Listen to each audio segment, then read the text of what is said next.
Hi everyone, in this video we will discuss a poem by Walt Whitman, O Captain, My Captain. Walt Whitman was born on 31st May 1819 and he died on 26 March 1892. Whitman was an American poet, essayist, novelist and journalist. Whitman अपनी major poems free verse में लिखते थे, इसलिए उनको father of free verse भी बोला जाता है। विटमैन के वर्क्स में हमें देखने को मिलते हैं themes like democracy, individuality, life and death, transcendentalism and realism.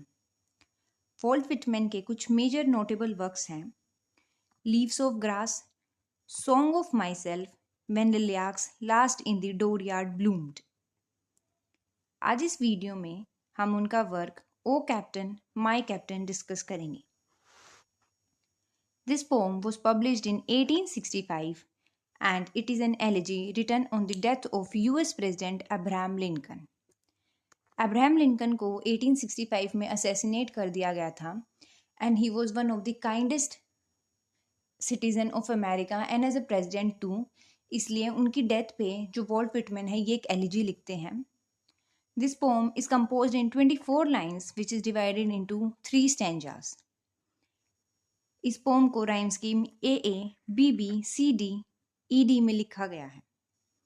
इस पोम में जो पोएट है वो अब्राहम लिंकन को as a captain of ship present करते हैं और खुद उस शिप पे एक सेलर की तरह से प्रेजेंट करते हैं जो कि एक जर्नी पे गए हुए थे और उस जर्नी पे लौटते वक्त जो है वो कैप्टन अब वहाँ पे नहीं रहे हैं, ही इज़ डेड। एंड कैसे जो लोग हैं उनका वेट कर रहे हैं, उनके लिए सेलिब्रेट कर रहे हैं, लेकिन जो कैप्टन है वो अब जा चुके हैं। Let's start with the poem. तो फर्स्ट स्टैंजा शुरू होता है और हम देखते हैं O captain my captain our fearful trip is done. जो पोएट हैं वो अपने कैप्टन को अपनी शिप के कैप्टन को एड्रेस करते हुए बोलते हैं ओ कैप्टन माय कैप्टन, मेरे captain, our fearful trip is done. हमारी जो ये डिफ़िकल्ट, हमारी जो ये इतनी कठिनाई भरी जो यात्रा थी, इतना ट्रिप था, ये अब ख़त्म हो चुका है। The ship has weathered every rack. इस शिप ने हर मौसम को, हर कठिनाई को झेल लिया है और हम उस कठिनाइयों से बाहर निकल गए हैं। The prize we sought is won. और जिस प्राइज़ की, जिस चीज़ की हमें चाह थी, जिसके लिए हम लड़ रहे थे, हम इन डिफ़िकल्ट टाइम से जूझ रहे थे, वो प्राइज़ हमें मिल चुका है। The port is near. और जो किनारा है वो अब पास ही है। The bells I hear. और मुझे जो है घंटों की आवाज़ सुनाई दे रही है, घंटियाँ मुझे सुनाई दे रही हैं। The people all exulting. और सभी लोग जो हैं वो सेलिब्रेट कर रहे हैं, वो खुश हो रहे हैं क्योंकि जो यात्रा है ये पूरी हो गई है। While follow eyes the steady keel the vessel grim and daring. और सभी जो लोग हैं वो इस शिप को देख रहे हैं, इस वेसल को देख रहे हैं कि जो ये वेसल है कितने डिफ़िकल्ट टाइम्स को जूझ कर उनको पार करके बहुत ही डेयरिंग तरीके से वापस लौट रहा है अपनी यात्रा पे से। But O heart heart heart O the bleeding drops of red. लेकिन जो मेरा दिल है, मेरा जो हार्ट है वो इतनी बुरी तरीके से दुख में है, वो ऐसे खून बह रहा है उसमें से। It is bleeding the drops of red. Where on the deck my captain lies. ये देख के मेरा जो हार्ट दिल है वो बिल्कुल ऐसे उसमें से खून निकल रहा है। क्यों? क्योंकि जो मेरे कैप्टन हैं वो डेक पे पड़े हुए हैं, वहाँ पे वो लेटे हुए हैं। Fallen cold and dead. और ऐसा लग रहा है जैसे वो ठंडे पड़ गए हैं और वो अब नहीं रहे हैं। He looks dead.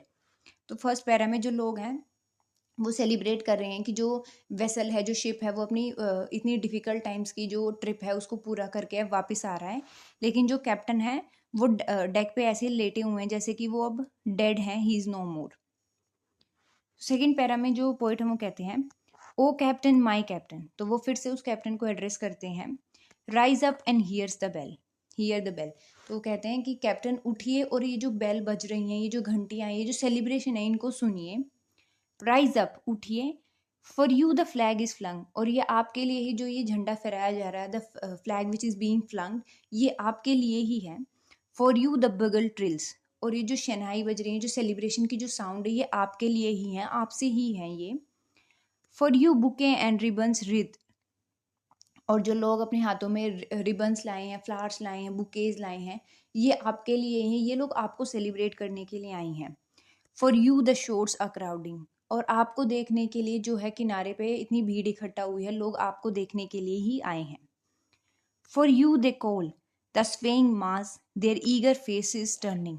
और जो लोग यहाँ पे इकट्ठे हुए हैं वो इतने उतावले हो रहे हैं आपको देखने के लिए, क्योंकि वो आपके लिए ही आए हैं, आपको सेलिब्रेट करने के लिए आए हैं, आपके लिए बुकेज फ्लावर्स लेके आए हैं, आपके लिए वो बिगुल बजा रहे हैं, शनाई मतलब जो ट्रम्पेट साउंड्स है वो आपके लिए बजा रहे हैं। तो उठिए मेरे कैप्टन और इन सबको देखिए। हेयर कैप्टन डियर फादर, तो जो पोइट है वो उनको फादर कह के एड्रेस करते हैं। दिस आर्म बीनीथ यू, तो पोइट कहते हैं कि मैं आपके सिर के नीचे अपना हाथ लगा लेता हूँ ताकि आपको आराम होगा। It is some dream that on the deck you have fallen cold and dead, तो कहते हैं कि ये कोई ड्रीम है 100% कि आप यहाँ पे डेक पे ऐसे लेटे हुए हैं, ऐसा लग रहा है कि आप जैसे ठंडे पड़ गए और आप जा चुके हैं, लेकिन ये सब एक ड्रीम है, मैं जानता हूँ ये सच नहीं है, और मुझे ऐसा लग रहा है कि आप बस लेटे हुए हैं, तो इसलिए मैं आपके सिर के नीचे अपना हाथ रख देता हूँ। तो जो इस पैराग्राफ इस स्टेंजा में जो पोइट है वो अपने कैप्टन को एड्रेस करते हैं कि उठिए और देखिए जो ये सेलिब्रेशंस हैं, जो ये लोग इकट्ठा हुए हैं, फ्लावर्स आए हैं, फ्लैग जो है वो झंडे को फहराया जा रहा है, ट्रम्पेट साउंड्स हैं, ये सिर्फ आपके लिए, उठिए और देखिए। तो नेक्स्ट पैराग्राफ में नेक्स्ट स्टेंजा में हम देखते हैं माई कैप्टन डज नॉट आंसर, तो पोइट कह रहे हैं कि जो उनका कैप्टन है, मेरे जो कैप्टन है वो कोई जवाब नहीं दे रही हैं। His lips are pale and still, और उनके जो होठ हैं वो फीके पड़ गए हैं और वो ठहर गए हैं, वो उनमें कोई मूवमेंट नहीं हो रहा है। My father does not feel my arm, और जो मेरे पिता हैं उनको जो मैंने उनके सिर के नीचे जो हाथ रखा है वो महसूस नहीं हो रहा है, वो उसको फील नहीं कर पा रहे हैं। He has no pulse nor will, और उनके अंदर की जो धड़कन है या सांसें हैं वो नहीं चल रही है, और ऐसा लग रहा है कि उनके अंदर कोई इच्छा भी नहीं बची है। The ship is anchored safe and sound, और जो शिप है वो अब अपने शोर पे किनारे पे पहुंच गया है और उसको अच्छे से बांध दिया गया है, वहां पे उसको खड़ा कर दिया गया है, वो बिल्कुल अच्छी तरीके से वहां पे जर्नी पूरी हो गई है। It's voyage close and done, और शिप की जो जर्नी थी वो भी पूरी हो चुकी है अच्छे से, और शिप को वहां पे आराम से खड़ा कर दिया गया है। From fearful trip the victor ship comes in with the object phone, और बताते हैं कि जो ये शिप है ये एक विक्टर की तरह इमर्ज हुआ है कि जितना जो डरावना ट्रिप था, कितनी कठिनाइयों से भरा था, उस कठिनाइयों को पार करके, उन कठिनाइयों को जूझ के, उन कठिनाइयों से जीत के अब ये जो शिप है ये लौटा है, और ये अपने साथ अपने जीते हुए ऑब्जेक्ट जो जो इसने चाह रखी थी, जो जो रिवॉर्ड्स थे वो अपने साथ ये लेके आया है। Exult O shores and ring O bells, तो पोइट सबको कहते हैं कि खुशी मनाओ, शोर पे जो लोग भी हैं खुशी मनाओ, सेलिब्रेट करो, बेल्स बजाओ, जोर जोर से घंटियां बजाओ, ट्रम्पेट साउंड्स करो, क्योंकि हमने जो चाहते थे, जो हमारी जर्नी थी वो बहुत अच्छे से पूरी हुई है।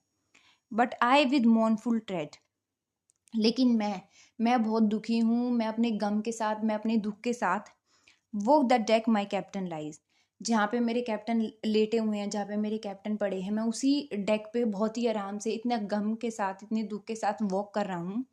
फॉलन कोल्ड एंड डेड, क्यों? क्योंकि जो अब मेरे कैप्टन है वो वहाँ पे लेटे इस तरीके से हुए हैं, अब मुझे एहसास हो रहा है कि वो अब ठंडे पड़ गए हैं और वो उनकी जो मृत्यु हो चुकी है, ही इज़ नो मोर। तो इसको मैं मौन कर रहा हूँ, मेरे अंदर ये गम है कि मैंने अपने कैप्टन को खो दिया है, और वो उस चीज़ को मौन कर रहे हैं उन सेलिब्रेशंस के ऊपर। तो यहाँ पे जो ये पोएम ख़त्म होती है, और जो वॉल्ट विटमैन है वो अब्राहम लिंकन की डेथ को इसमें दिखाते हैं कि कैसे उन्होंने अमेरिका के लिए फ़ाइट की थी, अमेरिका के लोगों के लिए बहुत अच्छे काम करने चाहते हैं, और उन्होंने वो किए भी थे, लेकिन हमने लास्ट में अब्राहम लिंकन को खो दिया है।